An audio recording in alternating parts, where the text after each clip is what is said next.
දේශානගේ බොරු අඳුනාවට කන්මොදීම රකිත කේන්තියෙන් දුරකථනය විසන්ධි කළේය. කේන්තිය වැඩිකමට හකුපාද තද කරගෙන ඔහු දුරකථනය අතටම මිටි කරගත්තාය. තම කේන්තිය පාලනය කරගන්නට මෙන් රකිත උඩුමහලේ එහාටත් මෙහාටත් වේගයෙන් සක්මන් කළේය. අනේ අම්මා! සක්මන් කරමින් සිටි රකිත ඒ කිඳිරැලි හඬට නැවතුණාය. ඔහු හරියටම සිටියේ නිම්නාගේ කුටිය ඉදිරිපිටය. තත්පරයක් දෙකක් ගෙවී ගියාය. නිම්නා වේදනාවෙන් නගන කිඳිරැලි හඬ යළිත් රකිතට ඇසුණාය.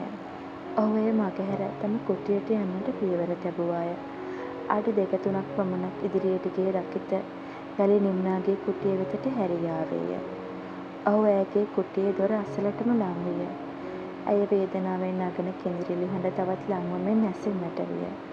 ඔහු දෙවරක් නොසිතාම නිම්නාගේ කුටියේ දොර අගුලට තබා විවෘත කළාය.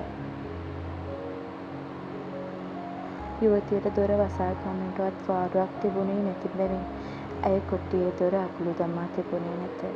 ඒ නිසා පහසෙන්ම රකිතට දොර විවෘත කිරීමට හැකි විය. දොර අඩක් විවෘත කෙරුවද රකිත ඇතුළට ගියේ නැත. ඔහු දුර හිඳගෙනම නිම්නා වෙතට දෑස්ගෙන ගියාය. ඒ දෑස් පියවී තිබුණාය. ඇගේ මුහුණේ තිබුණේ වේදනාවෙන් පිරුණ ඉරියව්ය. ප්‍රථම වරට ඇය ගැන අනුකම්පාවක් රකිතගේ හදවතට ඇතුළු විය. තවත්